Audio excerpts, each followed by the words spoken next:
Srpska pravoslavna crkva objavila je pravilnik kojim se tačno reguliše kada i u kojim situacijama se treba prekrstiti u saobraćaju.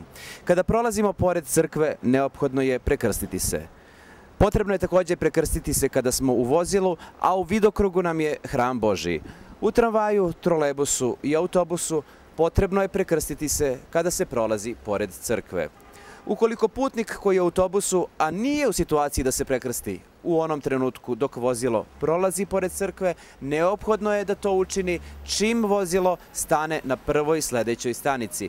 Također, neophodno je prekrstiti se i kada vidite da se neko drugi krsti.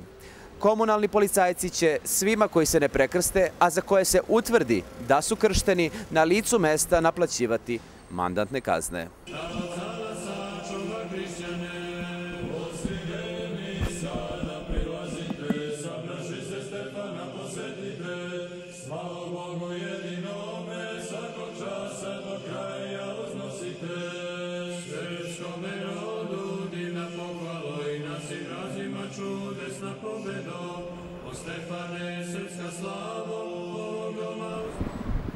I da zaključimo, pomozi Bože da i ovaj zakon uspe u zemlji Srbiji.